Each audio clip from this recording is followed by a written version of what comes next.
Everyone asks, which travel credit card is best? But the truth is, the card doesn't matter if you don't have the strategy. Today, I'm giving you our 10 commandments for the credit card points game. These are the exact laws we followed to build a travel fund of more than 1.3 million points before we retired. For us, this wasn't about a free vacation. It was about making the nomad lifestyle permanent. If you can cut the cost of flights and hotels by half or more, well, your retirement savings are going to last much longer. And giving yourself time to build up those point balances is why in our prior video about our planning for this, that we said this should be one of the first things you do in your plan for nomad retirement. So with that, let's get right to the strategy. Commandment number 1 is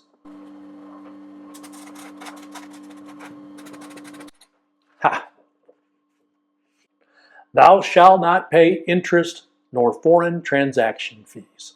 Now, it's pretty self-explanatory, but it's number 1 for a reason. You will eat up the profits that you would make with travel points if you're paying the bank interest or foreign transaction fees. And now, for commandment number 2 is thou shalt protect thine credit score. A lot of people ask, if you're playing this credit card game and you're accumulating all these cards, does it hurt your credit? Well, the truth is that you should expect small drops when you're making your applications. You're going to take a little bit of a hit, but what happens is after you get the card approved, your score will bounce back. That brings us to the third non-negotiable, which is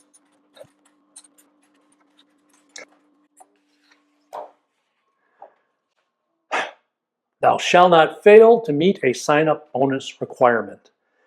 This is the key why this is a sustainable process. And that is, you're going to find that you're able to accumulate these points like we did, primarily through sign-up bonuses. But of course, that only works if you meet the requirements. So the way the sign-up bonus generally works is that the credit card company will tell you you have to spend so much money within so much time on the credit card, in exchange for which you're going to get big numbers of bonuses. And I'm telling you, for example, this one, the American Express Platinum, came with a 190,000 point bonus. Right? So that was a big chunk of that 1.3 million. But you got to spend what's required in the time that's required to get it. So you want to make sure that that's going to happen. Those are basically the 3 commandments that you never want to break. But it's not just which cards you get. It's the order in which you get them. And almost nobody gets this right. Frankly, we didn't get it all right. So let's talk about the acquisition strategy commandments. Okay? And the next one is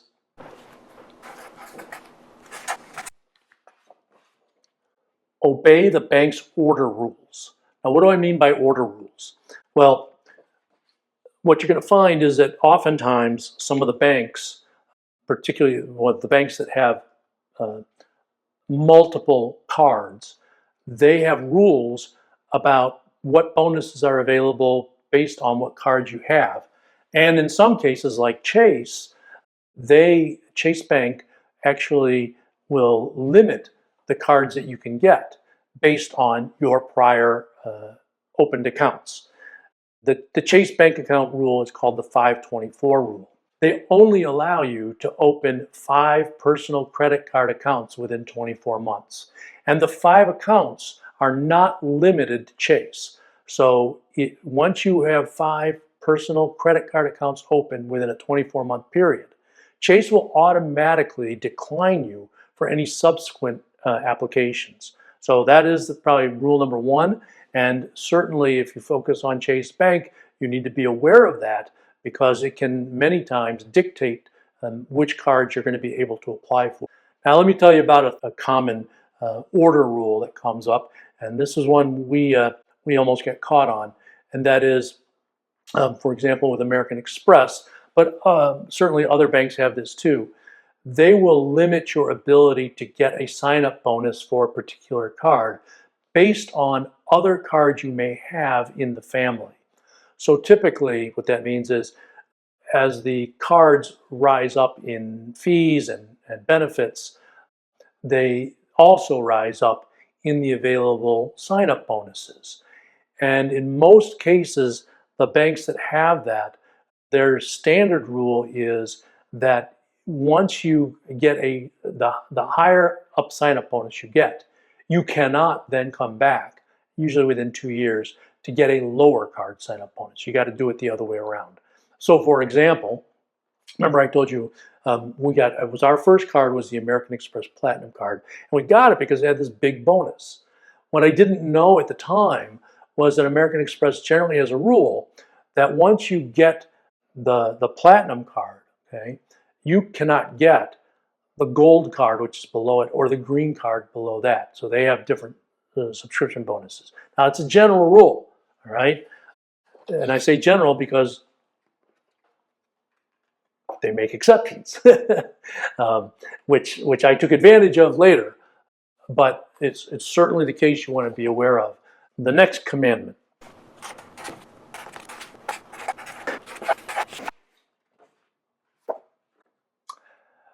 You should acquire the cards only when the sign-up bonus is generous.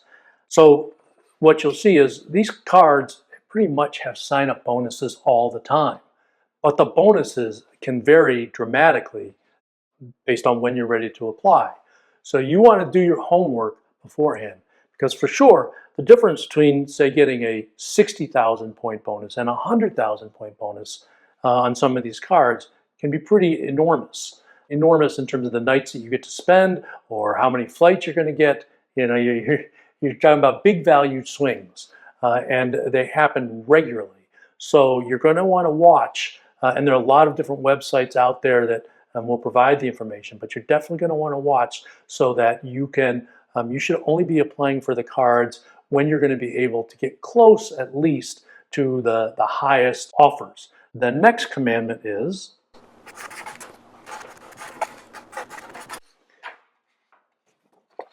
thou shalt coordinate your major expenses with your new cards. Remember, I said one of the non-negotiables is you're going to want to make sure every time that you get one of these cards with a sign-up bonus, you're going to meet the sign-up bonus requirements. Some of these sign-up bonus requirements can be pretty hefty. You want to know, what that spend requirement is ahead of time. And when you have major expenses, you want to line that up with the right credit card. That brings us to commandment number 8. Commandment number 8 is, thou shalt acquire backups. It's almost certain that at some point during your travels, you're going to lose a card, you're going to have a card frozen for maybe a fraud alert, especially if you're traveling abroad, and you're going to have these transactions that naturally would be a reason to raise a flag with the bank. And oftentimes what you're going to find with these cards is that you need to use a particular card to maximize the benefits that are available. And if your card is lost or stolen or frozen, it's especially helpful if you've got another account with the same brand so that you don't lose those benefits. Let me give you a better example. I have an IHG card. Deborah has 2 more IHG cards. Now, why would we have 3? Well, as I said, one reason is for the backup plan. With IHG, we get 26 points for every dollar spent when we're staying in an IHG hotel. Now, if we didn't use an IHG card, no card is going to get close to the 26 that we get on IHG. Now we've got the strategy set. So you're going to focus on your basic setup strategy, and then you're also going to be aware of sign-up bonus opportunities that you want to take advantage that might not fit in your basic strategy, and you want to know that so you can make decisions about when you're applying for which card. That brings us to Wisdom Tablet 3 for card selection. And commandment number 8.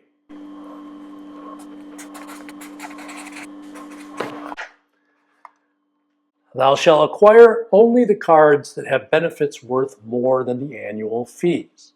So let's talk about that because we're going to talk about acquiring a lot of cards to acquire a lot of points. And at the end of this video, I will show you a table so you can see exactly which cards we acquired, how much we spent to get our sign-up bonuses, and I will also show you the fees that come with every card. But as I mentioned, I showed you the Amex Platinum because it's the highest fee. I believe it's $895 now annually. But we get more than that $895 of value back from that card. For example, we use the American Express hotel credit for twice a year. They have the Fine Hotel and Resort program that gives us 1 night of $300 credit towards the room plus $100 of food and beverage credits at the hotel. And that's been a spectacular value that we've used. Just using that feature alone, twice a year, is basically $800 of the $895 fee that we're paying. When you're playing this game, one other word about the annual fee and the benefits. Beware of overlapping benefits. So a lot of these cards offer the same benefits. So once you use it on one card, then you don't want to count it as a benefit on another card, even if it's offered, because you're not going to get advantage of it. That brings me to commandment number 9. Commandment number 9 is, thou shalt pick thy banks with purpose. Let's talk about specifically the different banks that you're looking at. The 3 most common banks that people use are Chase, American Express, Capital One. And this is by far the most important, is who are the travel partners for the banks. In a later video, I'm going to get into actually how you use the points that you've acquired. But one of the most important concepts is taking advantage of transferring points to travel partners and acquiring points that can be transferred. But the banks have different travel partners. So you want to line up the bank based on the travel partners you're going to use. That brings us to commandment number 10.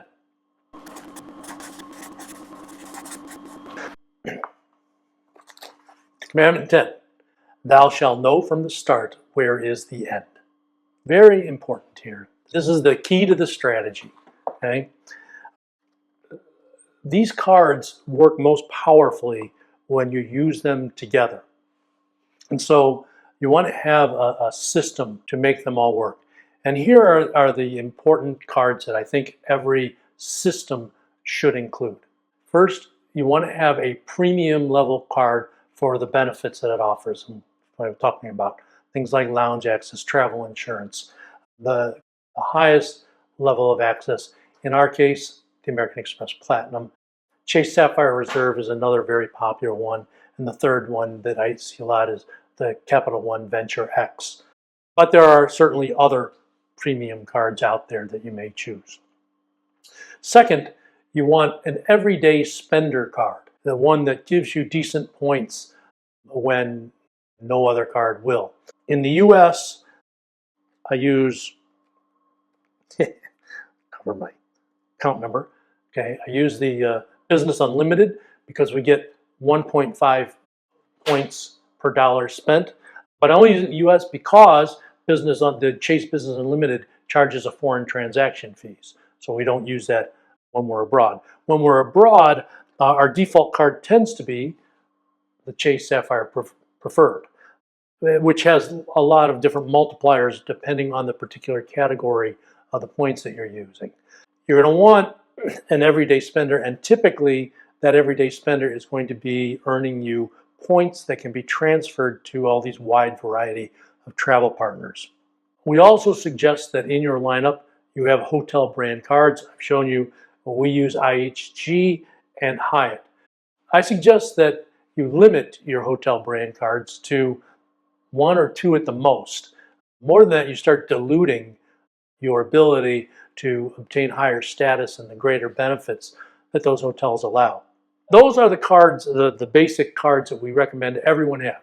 A premium travel card for benefits, an everyday spender to earn transfer points, and a hotel brand card or two for hotel points and status. What you may be thinking and asking about is airline credit cards. Our advice, not everyone agrees, but our advice is generally skip the airline cards. And the reason I say skip the airline cards is we don't travel enough on any one airline to really take advantage of the particular loyalty benefits those cards offer. So there it is, our 10 commandments. And if you take one thing away, it's this. It was never about picking the best card. It's about having a plan. It's knowing where you're headed and letting the cards serve that. It's not the other way around. For us, that plan was retirement. And the payoff is the 1.3 million points that help fund our nomad life. If you've got a card question, drop a comment. We read them all and we'll be happy to engage with you about that. And if you want to see how these points got used, well, stick around. We'll be happy to show you that too in our subsequent videos. If you're wondering how we got here in the first place, check out this video right here. It tells you how we started our 2-year retirement plan.